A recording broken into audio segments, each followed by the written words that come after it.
Hi, welcome to Avi's Kosher Kitchen. I'm your chef, host, and mojito drinker, Avi. I have a mojito here, which is a beautiful Caribbean drink from Cuba, because we are making Cuban Mojo Chicken. That's mojo, not mojo, but this chicken will get your mojo back, I think, and as well as this mojito. So let's say l'chaim first. Baruch atah Adonai Eloheinu melech haolam shakol niyeh b'baro. Oh, that's good. Beautiful rum, mint, excellent. I've got a beautiful chicken here from our friends at KOL Foods. Now this is the Julia chicken. Why do they call it Julia? Because it's big, it's fat, it's plump, and it is the preferred chicken of famed chef Julia Child. Now, I had to tell you, I had the privilege of working with Julia Child many, many years ago, and she was absolutely a unique, wonderful person whose love of food and love of having the best ingredients just transferred and transcended everything she did. This chicken is a great example of it. This is a beautiful free-range organic chicken from KOL Foods and their farm out in Pennsylvania. I'll tell you a little bit more about that in a minute. But what we're going to do for this Cuban Mojo Chicken, we're going to dismember this bird. We're going to let it marinate in a beautiful mojo sauce. Then we're going to cook it, and then we're going to savor it. Okay? So let's take this chicken. I'll show you how to dismember.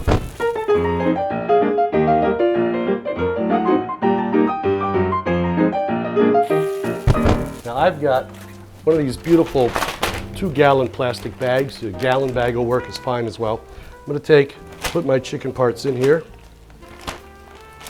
Just let them go, because we're going to do a marinade with this in our mojo sauce that's going to be absolutely wonderful. Take this, put that aside. Okay, now my board's got all this chicken juice on it. I want you to touch your chicken, raw chicken. Wash your hands, soap and water. Wash them often when you're handling raw chicken. Keeps people from getting sick. You, your family, anybody else that's eating. Okay, so now we've cleaned up everything, and you can see how important that is, because again, we don't want anybody getting sick. Now we're going to make our mojo while the chicken is sitting there. I'm going to take a pitcher, okay? Put it over here. I'm going to take my burner, fire this thing up to low, put a pan on. I'm going to take some nice extra virgin olive oil, put about a nice 1/4 cup or so in there. Okay, I've got 10 cloves of garlic, about a whole head of garlic, nicely chopped and minced. They go into this olive oil.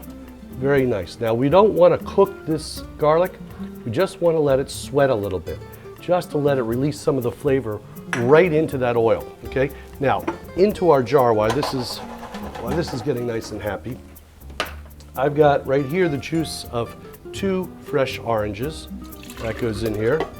It's a little bit of pulp in there. I'm going to take a 3rd orange. We're going to put that in there. Now, when you juice an orange, or any fruit for that matter, roll it up a little bit. We've all seen this trick, and everybody tells you to do it. And if you don't do it, you should be doing it, okay? Take it, give it a nice slice in half, and right in here. Okay, you may get a couple of seeds. Not a big deal. You can use one of those juicers if you want, the squeezer, juicer thing. Now I would like to take the orange, reserve it to the side, and I'll explain to you why in a minute. Okay, now usually a mojo is done with sour oranges. Sour oranges are tough to get any time of the year, particularly if you don't live in a tropical climate. So we're going to fake it. I've got 3 oranges. This is the juice of 1 lemon. I've got a 2nd lemon, same thing. Roll it, slice it, and juice it right into here. Listen, a couple seeds get in there. It's not the end of the world. Nobody's going to eat those things, okay? Now I've got 2 beautiful limes. Again, roll these babies up nice. Okay, slice them, squeeze them. Now you've got a real good tropical blend of juices in here. Limes, lemons, oranges. You want to put some grapefruit in there? Go for it. There's not a real hard, fast rule on there, but it's because this is a tropical thing. And usually what they do when you make a mojo sauce is whatever the fruit that's in season is what's used. Now, I'm smelling it, baby. I'm smelling that garlic. And that garlic is releasing beautifully. Remember, we're not looking to cook this. We just want to sweat it. So let's get a little bit of that garlic going, a little bit more. I'm going to give it about another 30 seconds to a minute. Juice the rest of my lime in here. Okay, very good. Now I've got all this juice in here. I'm going to take a little bit of kosher salt, throw some of the salt in there. That's plenty. I've got a shot here of balsamic vinegar. I'm not drinking this. We're gonna put about that much in there, not too much more. We want a little acidity in here, which we're gonna get from all of this. Now, my garlic, turn this off. You can see it's smoking. Take this, it goes right in here. Now the reason I wanted to sweat it out is to release some of that garlic flavor. Okay, and listen to this. Put the oil, everything right in there. All of that garlic goes. If you leave one drop of this garlic in this pan, I will not be a happy man, because garlic is our friend. Speaking of friends, what we want to do with this is we're going to let it sit. We're going to take it and put it in this bag so that the chicken marinates in it. Now, I've got this mixture. What I want to do is just give it a little bit of a stir. Stirred, not shaken. And I've got some oregano here. This is beautiful fresh oregano. Some of it's been chopped. Throw that in there. I'm going to reserve these sprigs a little bit because we're going to put these on top of the chicken when we cook it. Now what we do with this, again, give it a nice stir. Oh, smells great. We are going to use about that much, about half of this, right into the bag. Let it all get in there. A little bit more. That's good. Reserve the rest of this. Now, zip your bag up. When you zip your bag up, you want to try to squeeze out as much of the air as possible so that this chicken just lays in this marinade, whatever you want to call it, lays in the juice, it lays in the mojo. You don't want to let this go any more than a half hour. In 15 minutes in, just take it, flip it over so everything gets nice and happy.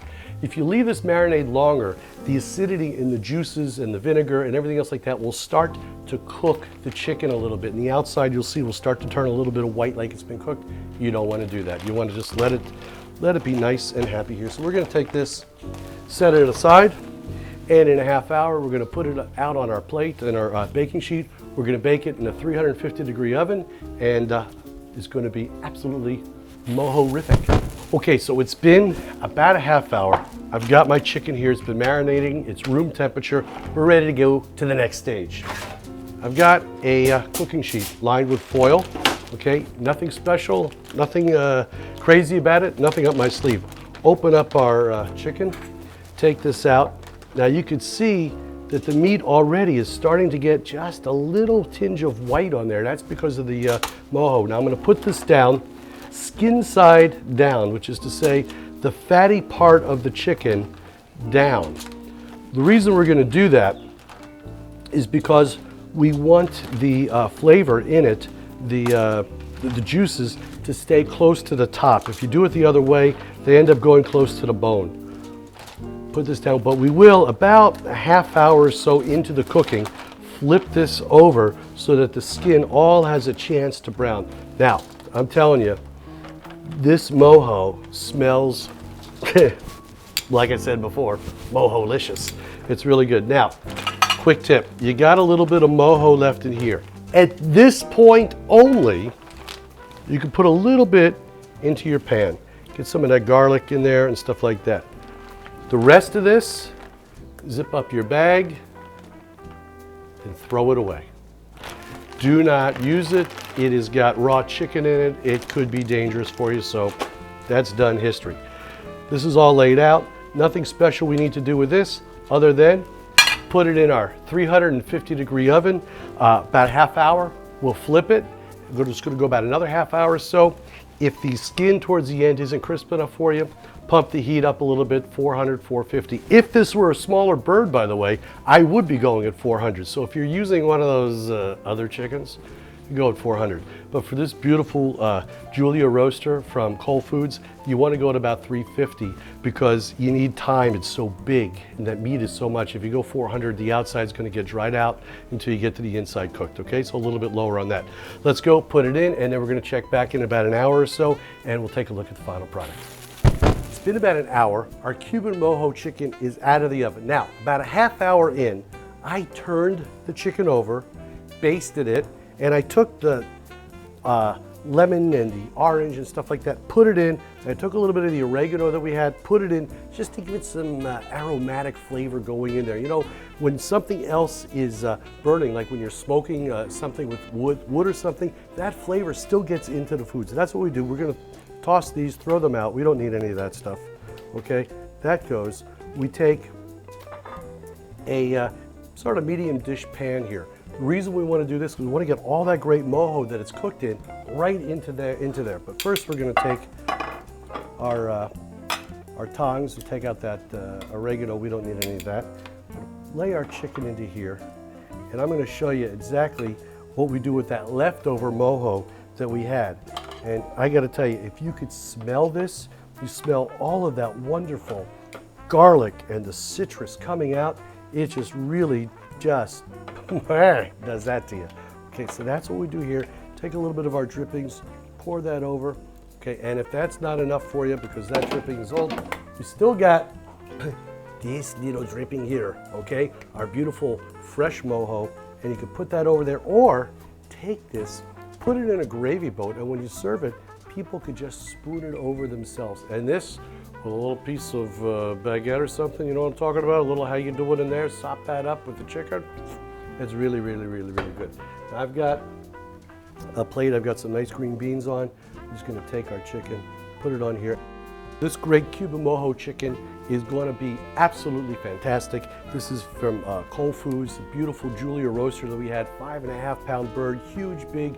By the way, hormone-free, no antibiotics. So went out there, strolled in the park its entire life. It is just gonna be a happy chicken and even happier in your mouth. So I can't wait to dig into this. I hope you take some of this and dig into this and enjoy this great mojolicious recipe. Until next time, this is Chef Avi, not just saying l'chaim, but saying hasta luego, baby. L'chaim.